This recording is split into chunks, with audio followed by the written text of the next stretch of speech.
Avant cette date du 21 juillet, il était normal que je traite de cette fameuse Palme d'Or, et franchement, ça valait le coup.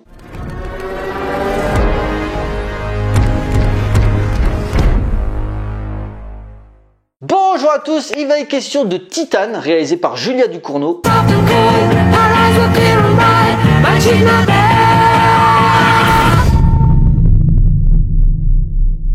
L'histoire, après une série de crimes inexpliqués, un père retrouve son fils disparu depuis 10 ans, sauf que cette personne est-elle réellement son fils ou cette fameuse femme qui commet les meurtres? Deuxième film après Grave de la talentueuse Julia Ducournau et déjà Palme d'Or à Cannes. Outre le fait que c'est seulement la deuxième réalisatrice à gagner cette prestigieuse récompense, c'est aussi la victoire du cinéma de genre qui a toujours été un petit peu délaissé par notre élite française d'être remis au goût du jour. Une victoire polémique par la proposition cinématographique de Julia Ducournau, mais permettant de donner un bon coup dans la fourmilière de plus en plus dans la bien-pensance. En fait, n'est-ce pas le but du cinéma de genre d'être dans la transgression? Par contre, il va y avoir des spoilers, donc attention si vous n'avez pas encore vu le film. Petite parenthèse par rapport à la chaîne, il se trouve qu'au moment où je tourne cette vidéo, je me suis fait vacciner, donc le temps que tu décuves, tu as une bonne semaine, ce qui fait que j'ai pas encore vu Kaamelott, Spiral, Old ou encore The Suicide Squad. Ce qui fait que cette semaine, bon, il y a cette vidéo qui sort.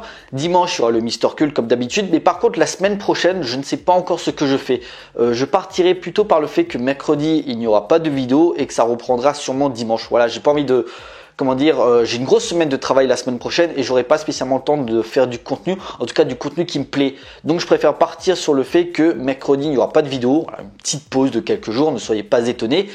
Et ça reprendra dimanche. Forcément, après un premier film multi-récompensé, les attentes pour son deuxième effort étaient énormes. Et dès les premières images, on se doutait que la réalisatrice allait nous emmener dans des recoins assez trash qui n'étaient pas sans rappeler les grandes années de David Cronenberg. Déjà, la scène d'ouverture commence fort où tu es dans une voiture et tu suis Alexia, donc le personnage principal qui est en train d'emmerder son père, qui est en train de conduire, et paf, cela mène à un accident, lui fracturant le crâne et lui laissant une plaque de titane. Devenue adulte et emmenée par une excellente Agathe Roussel, elle devient une sorte de stripteaseuse pour des voitures et puis t'as un magnifique plan séquence qui commence à planter le décor avec ce super travail des couleurs, ce bruit des moteurs. Puis le film va lorgner vers un écho proche du slasher avec des mises à mort bien violentes et gore, mais qui bizarrement ne sont pas si malaisantes que ça. En tout cas pas tous, entre le mec qui comprend pas quand on lui dit non ou encore cette scène de massacre, c'est assez fun en fait. Et puis arrive cette scène marquante, le moment où t'as Alexa qui s'envoie littéralement en l'air avec une voiture, servant les enjeux et le propos du film. De Christine réalisé par John Carpenter à Crash de David Cronenberg en passant par Tetsuo de Shinya Tsukamoto, Julia Ducournau digère parfaitement ses références en traitant du corps organique comme esthétique mutante où, passé les 30 premières minutes, la réalisatrice prend le spectateur à contre-pied avec cette histoire de père en quête pour retrouver son fils. Agathe, un petit peu garçon manqué dans son look, se transforme en garçon avec une scène puissante qui vraiment radicalement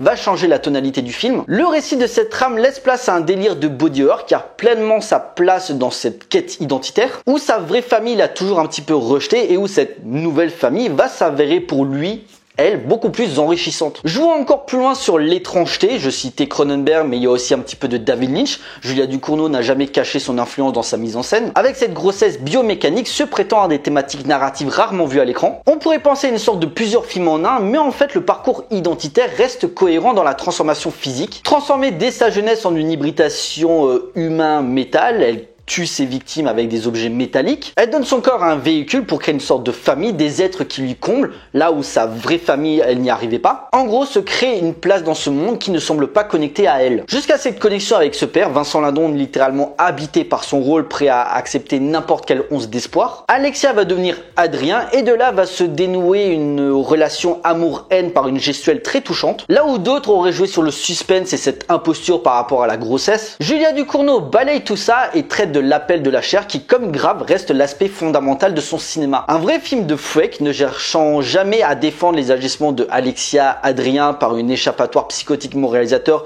pour laisser penser que le spectateur puisse s'attacher à elle, lui. Un choc visuel qui devient un choc viscéral où les corps sont mutilés, maltraités, agressés, mais aussi sauvés par un aspect drame familial intense. Je pense à une scène où en fait le père est chef d'une quinzaine de pompiers et forcément Adrien commence à s'adapter et il fait partie de la bande et t'as une scène où on le rappelle parce que il y a un vieux qui a fait un malaise. Alors du coup ils sont en train de travailler pour le réanimer et la femme qui a appelé pour lui expliquer le problème, elle tombe dans les pommes aussi. Elle fait aussi un malaise. Et là putain merde on en a deux. Alors du coup c'est Adrien qui commence à le faire pour la pour la faire revenir. Et en fait, il y a un délire avec la Macarena où en fait, en termes de réanimation, vous avez déjà fait ça, tu dois faire 30 fois, puis après le bouche à bouche.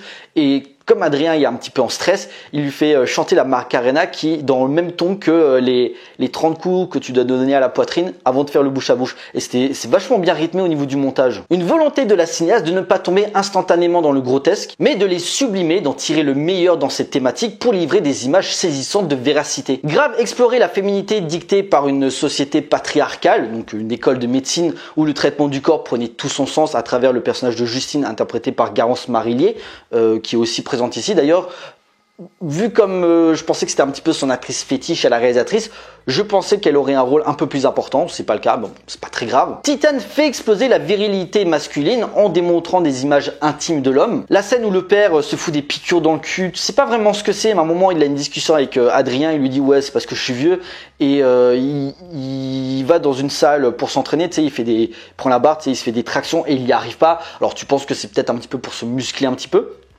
Et ça marche pas. Et finalement, le personnage de Vincent Lindon se montre tendre et sensible, là où cette femme laisse éclater sa rage et déploie une certaine violence. Il y a un retournement identitaire vraiment intéressant sur la mutation des genres ou des sexes selon le point de vue, d'un style à un autre, d'un genre à un autre, d'une émotion à une autre. Le film se charge constamment jusqu'à trouver son point culminant dans cette scène finale, ouvrant des possibilités sans limite dans ce qui est montrable. C'est ça la grande force du cinéma de Julia Ducournau, est capable d'emprunter sans s'enfermer dans aucune case pour transgresser les codes cinématographiques tout en restant cohérent dans sa transposition narrative et visuelle. Le film t'amène sur plusieurs chemins où finalement à un moment donné tout semble lié et connecté dans ses cadres, son montage, ses couleurs avec ses teintes bleuâtres et rougeâtres, son gore à outrance lors des scènes chocs, pour accoucher d'une œuvre unique, pas par son envie de choquer pour choquer comme je l'ai entendu à Cannes. Je ne pouvais pas regarder tout, j'ai fait comme ça.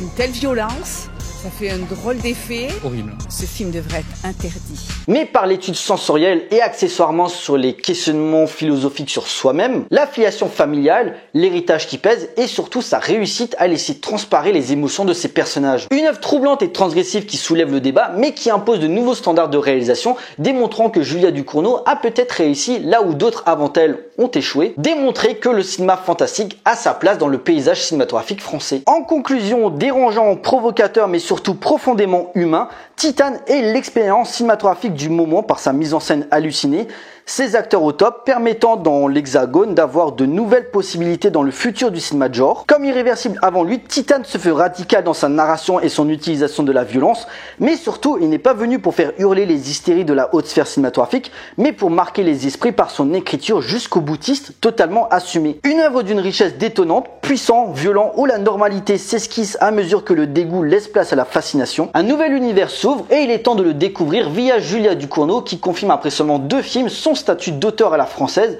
qui bouscule les règles et ça fait plaisir. Voilà, cette vidéo est à présent terminée, j'espère qu'elle vous a plu, n'hésitez pas à liker, à partager auprès de vos amis si vous en avez. Pensez à me laisser des commentaires pour me dire ce que vous avez pensé du film. Je vous encourage à me suivre sur les différents réseaux sociaux pour suivre l'actualité de la chaîne et surtout, abonnez-vous pour la soutenir. Pour nous, on se retrouve pour une prochaine vidéo, d'ici là, portez-vous bien, allez voir des films, ciao.